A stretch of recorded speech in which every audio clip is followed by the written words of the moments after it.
Hey everyone, welcome back to the Ask the Educator podcast. This is Kevin Anderson, your host, and with me, as always, my co-host and counterpart, Adam Okada.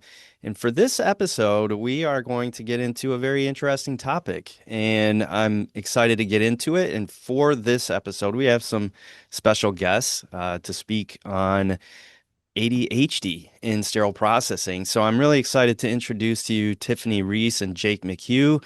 And Tiffany, I'm going to send it over to you for just a brief introduction, let people know who you are, and then we'll go with Jake after that. How's that sound? Good. Thank you, Kevin. My name's Tiffany Reece. I've been working in sterile processing for about 5 years. Um, Half of my career has been as a full-time employee, and the other half has been as a traveler. Excellent. What about you, Jake?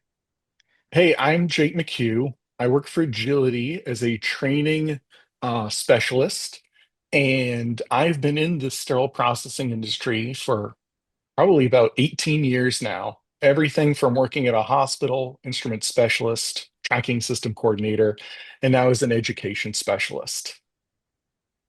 Awesome. And Tiffany, this is actually kind of not recapping, but going into something specific that you presented at HSPA this year, the annual conference on disabilities in the working environment and sterile processing. So today we're going to be looking at ADHD in the sterile processing environment. When did you first realize that ADHD was impacting your work? And then how did that awareness change things for you? So I was not diagnosed with ADHD until about 2.5 years into my career, I believe. And it was something that I always sort of guessed. But it didn't truly rear its ugly head until I was a supervisor. Um, and juggling all those tasks and struggling to get my brain to orient on the things that it needed to orient on. Um, because I just see everything. Um, I was losing my mind. Um, and so going to see my PCP, working through that and getting that diagnosis and getting medication, and learning new skills to help me navigate this disability that I have, um, has helped me be a better professional and technician. And what But about you, Jake? Do you have anything to add to that? Oh yeah. So I was diagnosed with ADHD a much earlier age at around 6. And so I grew up, on medication all the way through high school. I probably went off of it at about college and stayed off of it into the early stages of my sterile processing career. And actually, I think a lot of like my ADHD kind of boosted me. I was a little enthralled with all of the little intricacies of instruments and just the roles that I took on. Um, had so many details and I had so many different things I could bounce back and forth on. Um, but it wasn't until the later stages of my career when I was part of more leadership meetings and planning that I realized I was sitting through meetings listening to everything, but I wasn't able to participate because either I was trying to focus so hard on what was going on or my brain was going off into space thinking about other things. So I actually went back onto medication and it actually helped so much.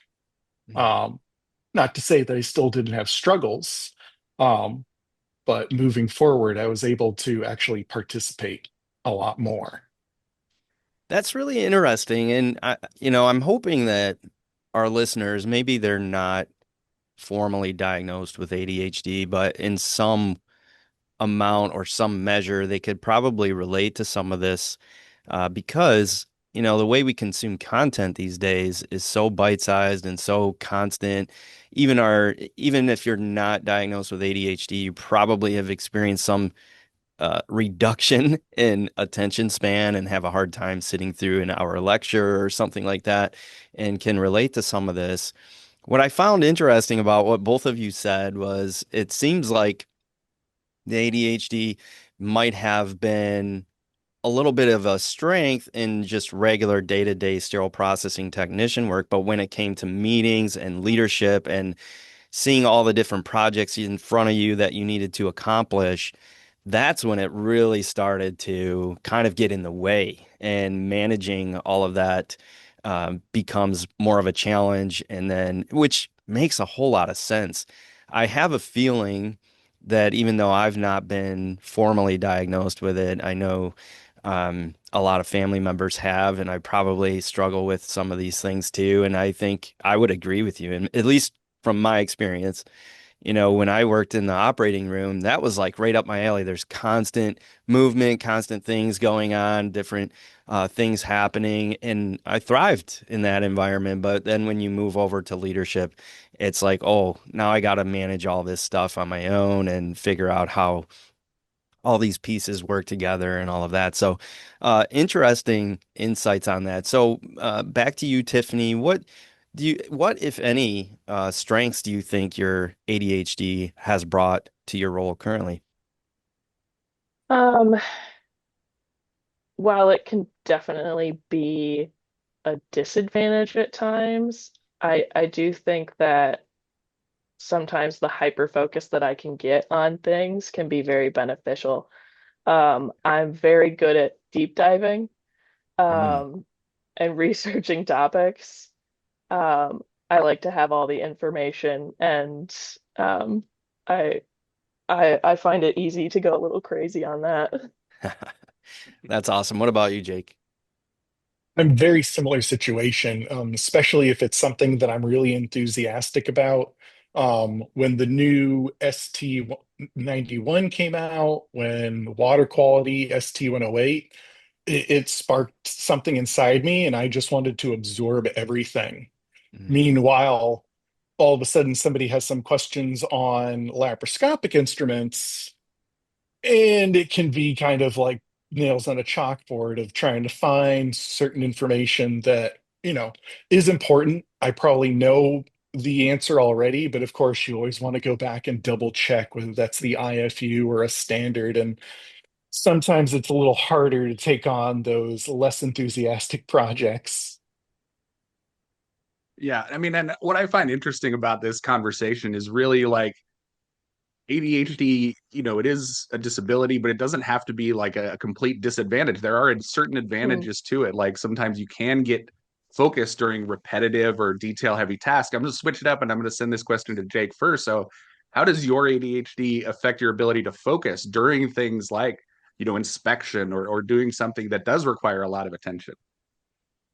I've kind of learned in certain things to almost like play it as a game, so that I'm trying to find all of the bio, I'm trying to find the defects in the instrument, but I'm also trying to maybe not learn all of the names and all of the numbers, but trying to identify and kind of get a collection that I've touched all of the different instruments and then I can work through them.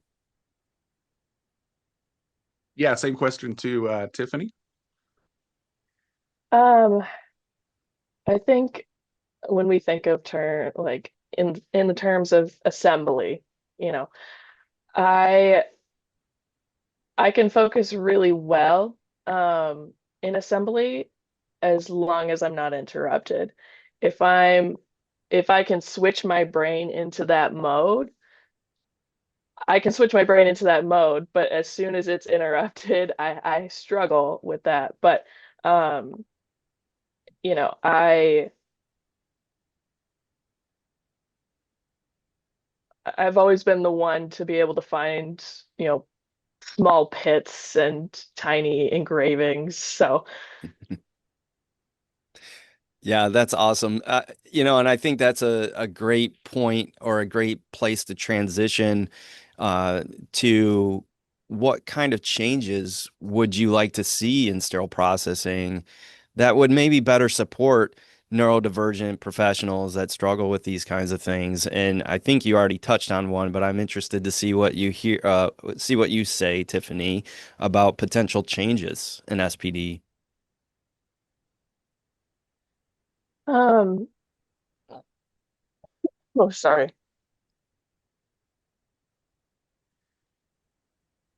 I think a big part of it is just the awareness, but also there's a lot of functional changes that could be made. So that's, you know, allowing people to, listen to music, have an earbud in. Mm, I sometimes wear noise reducing earbuds at work to help myself focus.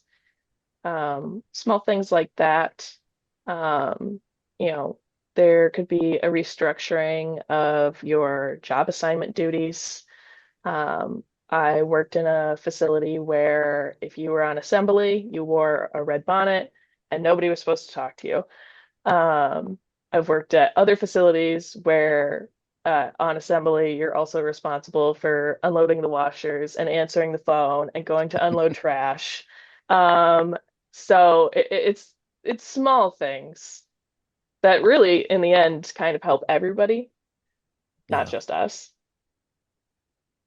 Great points. What about you, Jake? In a similar fashion, but I want to take a look at it in a slightly different direction, is that if you're kind of aware that there are ADHD folks in your department, and especially if you're in leadership, you can take kind of advantage of the skills that they may have. If there are certain projects that need to be done in the department, list them out, see if anybody, I mean, not just the ADHD folks, but anybody in the department wants to kind of participate. If I know for myself, I got enthusiastic when they wanted me to reorganize the instrument drawers. And I had to Mhm. clean everything out and relabel everything and make it nice, neat, and organized. Or peel pack projects.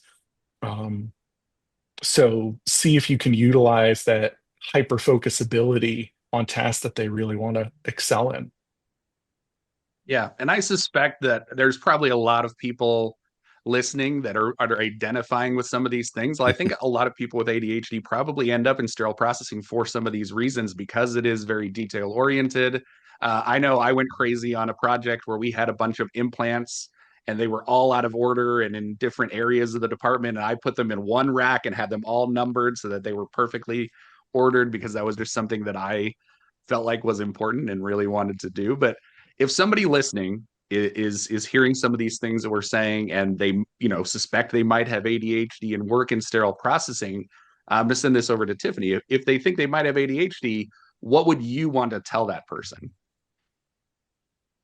I think first and foremost, the most important point is that there's nothing wrong with you.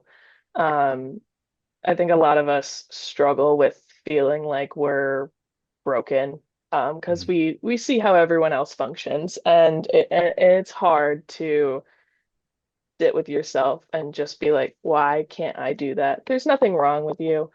Um, I encourage you to work with your doctors. Medication isn't for everybody.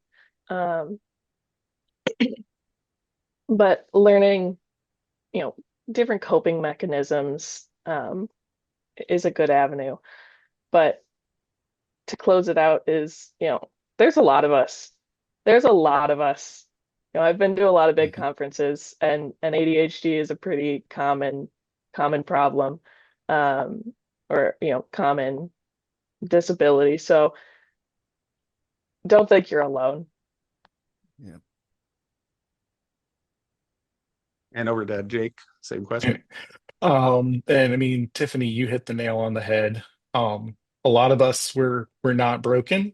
We just work differently from everybody else. And there are some things that we can really excel at. And there are some things that, we might have to do, but we struggle with. And it's up to us to kind of find those like little key factors to help push us through. I know I would take those index cards from the biological packs and I would write myself notes throughout the day of like, I got to regularly check the washer. I got to remember to deliver this to the certain room when the tray came out of the autoclave. So just certain tasks or certain tricks that I learned, um, but that you are just as good as everybody else, and there is nothing wrong with you. So keep on keeping on. Yeah. E- Excellent. And I would just echo those statements and for those people out there who might be leading a department, to be sensitive to this kind of thing, because the last thing we need to do as leaders is to just try and, weed people out who are different or have different, disabilities or strengths or weaknesses. We got to work within those strengths and weaknesses of each player, just like a professional team would do in a sports environment.